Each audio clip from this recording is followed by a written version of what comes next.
Hey everyone. So I got everything laid out for the most part in the yard that I want to start cleaning today. So it's a beautiful day out. It's getting nicer. It's a little cloudy, but it looks like it's clearing up. And it's March. So I'm getting a nice good start at this. But a couple of tips in cleaning machines and why I do it the way I do. And this is for everybody from, really the homeowner to somebody who wants the weekend warrior, or just kind of, doing it for yourself or for fun and profit. This is a fun and profit day, right? I'm going to have a lot of fun today, and hopefully I'll make some money in the future. So the other machines, we'll give them a clean, and then we'll take them apart a little bit to get in a little bit deeper. Some of them are going to be parts machines, so we're going to just go in a little bit deeper anyway. But the ones that I like to restore or service, I want to get inside. You want to get underneath the covers because there's so much junk. Animals build nests up in there, and if you just wash the outside surface on an unknown machine and you think that you're just going to do the carburetor and a few other things, it's not a good idea, right? There are times when I start these things up and they look clean on the outside, but then it pukes hay and insulation and all kinds of other stuff from underneath because of the animals and the critters. So we're going to do that. Now, a couple of quick tips. I haven't used my pressure washer all that much over the winter because it was constantly snowing and frozen. So just a little bit of maintenance on the gun and what have you. The gas was okay. I added some fresh gas. I also put a little bit of two-stroke in there. Give it a little bit of extra lubrication, help get everything going. And all the fittings, I like to make sure that they're lubricated. On my wand in particular, right now there are seals inside here, and it's very hard to get inside these areas, so I like to put a little bit of my two-stroke with the transmission fluid down into that. And on this one, I've seen this, my daughter's boyfriend is he does this like professionally and everything, and I said to him, you're shoving the end of this into the dirt. It's not only going to wear the seal, but you're going to lock up. If the dirt gets into one of these tips, you'll get hydrolock. And because all of these fittings, these quick disconnects, they get tighter under pressure, and you're going to wind up with 2400, 3000 psi loaded, and it will not release. So you got to keep your stuff clean. Blow this out. I like to put a little bit of my two-stroke in. I blew it earlier. There's a seal in here as well, a little bit of motor oil, work it in and around. Keep your tips clean. I've actually had this happen to me, and the only way you can get it apart is you have to turn off one of the fittings. And of course, as you get close to that last thread or two, yeah, you're going to get hurt. It'll just break off or snap off or go flying, and it'll shoot real far, and you don't want to be hit with it. So it's a cautionary note. All of my fittings and everything, I'm just making sure they're clean and they're lubed, and especially the tips, right? So, like these wear, okay? So you want to keep some lubricant or lubrication on them, because they do wear, and I like to drain them and then blow them out so that there's no water sitting in them. This guy already got clogged after I had taken it apart and cleaned it. This is one of those adjustable tips. They're really nice to have. So, and there's also seals in here. So I'm just going to give it a little dose with my two-stroke tranny fluid, and then I'm going to blow it. Because you'd be surprised, dirt just gets in everything. I'm real careful with filling my gas, and there's even a little filter on the gas tank for that Subaru engine. And then I usually use a funnel with a paint filter in it, and I looked inside and there's crap in the tank. Okay, as careful as you are. One of the things that can happen is you take the gas cap off, you go, oh, I need fuel. And then I'm gonna go get the gas cap's off, and you come back a little bit, you get the gas, and your wife calls you, or your daughter, or your kids, or your son, or your friend comes by. That thing's sitting open, and crap from the trees falls in, it gets a little windy. So, yeah, so I'm just gonna put a little bit of oil in, and you don't need to do it all that often. All right, we're all set. So I've done it to all the ends, I've made sure they're all clean, and I'm gonna go set up now. I purge my line. Another thing is good to do is I have a valve, a little water shuttle valve, right on the end of the hose where it connects to the pump. And I run it through, push all the air out, and also if there's any dirt on the end, it just pushes it out of the hose. And then I can load this thing on. Remember, there's seals in here, there's little O-rings. There's tiny little passages. It doesn't take much to get something stuck in there, especially when it's got 2400 or whatever, 1600, whatever PSI your pressure washer can make is going to be shoving that debris right up against that tip. So we'll be back in a little bit and we'll get started on cleaning. I have a few things laid out.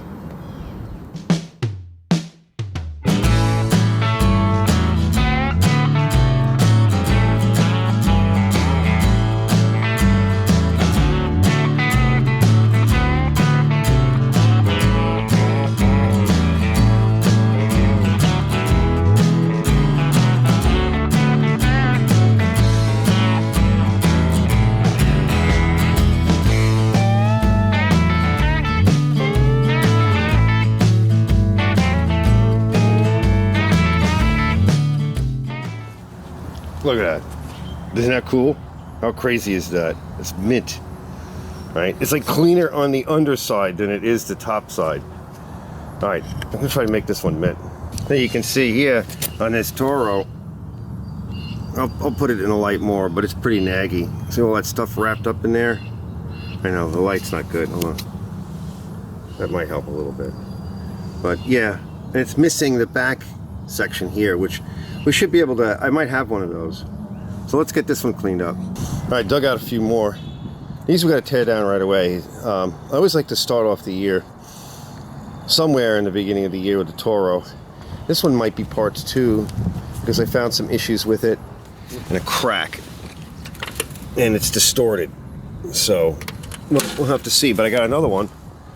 So, and this is one similar to the one I got to clean up. And we're going to finish cleaning this off. This guy came out pretty good. Right, I have another one just like it. This is one of the old timers. All right, we'll get to this one soon. So, look at the switch right here. That's the aftermarket. That's factory. Yeah, check it out. This is not factory. The Russell fuel filter hose. But it's an old-timey. No, I didn't pay $25 for it. So let me keep going. I'm not going to do too much more today. This is a lot. 20 minutes later. Oh, you can see why I say, right? Look at all the schlem and gook and buildup and caking. And, you know, if you're just going to clean the carburetor, and, you know, these are air cooled. So, same thing with this one. And even if the outside looks kind of clean, this is what you find inside. So these are almost ready to go on the line. Right, it's clean underneath there, so whether I part it or whatever.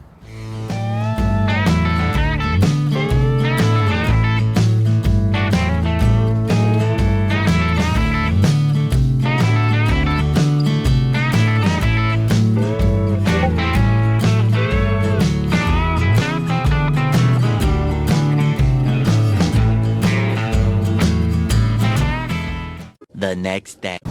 Okay, a couple of tips. Before I pressure wash, I take off the automatic choke spring that goes over here, and I put it away because it'll come off. But right now, we'll focus on the motor. So I want to see if there's spark in it. I want to turn it over. I take the brake off, and in this case, it's already pulled off. But you know, if somebody used a hook and a wire, that's fine, right? Looks like a piece of fence wire or something. That's fine. The oil, I don't know what kind of oil it is, right? Looks like it's okay. It's not great. It's dark. It's, you know, there's no water in it. So a couple things I can start off doing is, first I'm going to put a little bit of my 2-stroke down in here. And a lot of times these get stuck. This should be springy, right? They get stuck, and sometimes you can unstick them. So I'm going to put a little of my 2-stroke with the tranny fluid in it. And then I'm going to put a little regular oil, a motor oil. And if that doesn't get it to go smooth again, it's no good. Okay, so it's definitely no good. So that was one of the problems. So this automatic choke wasn't functioning. Yeah, it's not spring. Well, it's starting to get a little spring, but it's probably no good. The bearings are probably beat. It's tired. So let's check for spark. But before we do that, I'm going to put a little bit of my 2-stroke in with the tranny fluid, and we're just going to spin it a little bit by hand. And then when I go to spin it, you'll see stuff will come out. If there's any water in there, it'll eject it.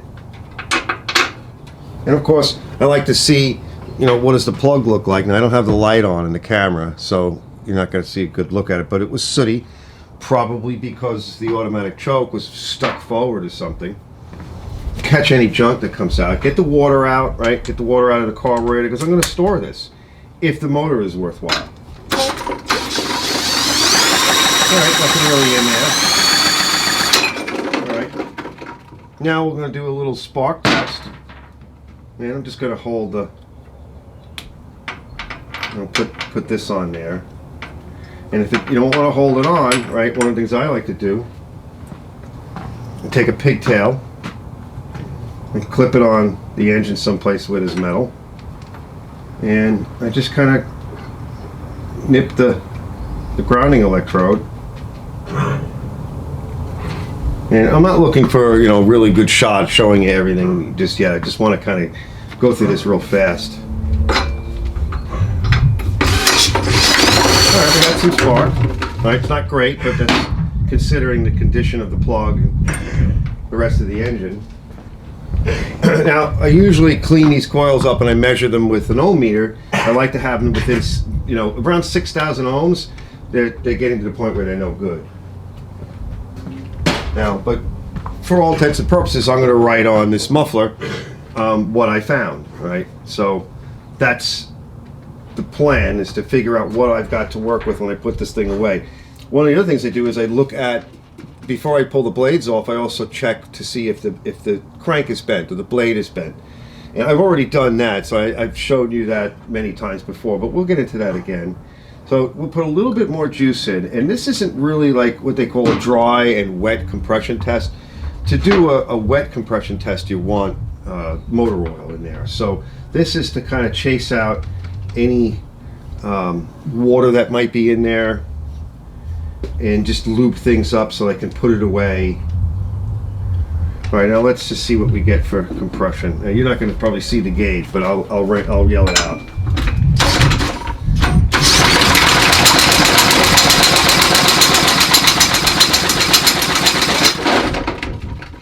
All right, this is good motor. It's about 100 pounds. So right there, right? I can tell you right there. That's nice. Later. All right, so I tried getting the motor off. Now, this is the 100 PSI motor. Interestingly enough, the pulley came off no problem, but you see all that rust, and so this is something to be wary of. This will not come off, right? It's just, I didn't even try to take the others off. In my experience, if the impact goes, want to get that off and the socket just bounces off and it starts to spin, you're not getting that off. So this motor's trash. I'm not even going to put any more time into it. I am going to try to get the transmission out though next, and I'll take the coil and anything else I think I can get off of it. So word of caution, if you see a mower that has got a lot of rust on it, it's got rust throughs, don't count on the motor. You're probably not going to get it off. It is very common with Briggs engines, so price it accordingly, right? This is a $10 machine, and the carburetor came out great. I just checked the carburetor. I didn't show you, but I went inside and it was beautiful on the inside. So I blew it out, make sure it's nice and clean. We'll put it away. And that's the old style carburetor too. These are really heavy. They are not like the new Chinese, but it only fits automatic choke. So that's one of the caveats. It's not like a universal Briggs carb. All right. I just wanted to show you an example of why I say cleaning the machines. Now remember, this was not working. Right, but it's springing fine now. Why? Well, it was all this packed in here. Okay, so, and I pressure washed, but that was behind it and stuck in there, and this is why I say you got to get these things clean. Now, unfortunately, I can't get this motor off, and again, that's common. We're going to take this off and a couple other things. I like to take off the flywheel because I get a lot of machines where the key dies and, you know, somebody spins the key on it, and that usually beats up the flywheel. So I don't want to put the flywheel back on. So I got a good flywheel. I got a whole bunch of parts already. I got a good flywheel for a lot of those repairs that I do because it beats up the flywheel. And if you're off a little bit over here, if there's some slop in it, it translates over the diameter to being a few degrees, and that's enough to screw up the motor. It won't start, it won't run right, it could kick back. All right, we'll be back. Let's see what else I can pick off of this thing. 1 hour later. Okay, a couple more tips. Now, these gaskets, they actually fit Tecumseh exhaust, but the bolt hole needs to be widened a little bit, which you can do with a step bit. So I saved those as well. Now, this bolt over here broke, right? And that's very common for Briggs engines. And it's why I say, don't try to torque these, right? I always tighten these as part of my service routine. I just go over and I put a little turn on each one, just so that they're tight. Usually around the exhaust, they loosen up. You can see here, there was some leakage. You can also see it on the gasket too. It's a little darker area. Wasn't bad, okay, but it was starting to happen. And usually just a good tightening. But what will happen is they gall in. So they may move a little bit. But torquing is ridiculous, because torquing is something you do when you have clean environment. Everything is clean. The threads have been chased. The bolts are clean. Those threads have been chased. You got a fresh gasket and you're mating everything down. But torquing is not a thing you want to do really on an old motor. You just don't, I don't recommend it. So got a gasket, took the spring and the O-ring, and these are good to keep because they crack, they break, and they should be tightened on every machine. Another reason why you want to go in here, because they're almost always loose, and that is a vacuum leak, and that will make you think there's something wrong with your carburetor. Don't ever try to take the gasket off, because it, as you see, it will just break. They always do. RTV if you have to replace it, or buy fresh gaskets online. I want to keep moving forward. I think I'm almost done with this one. We're going to try to take the transmission off next.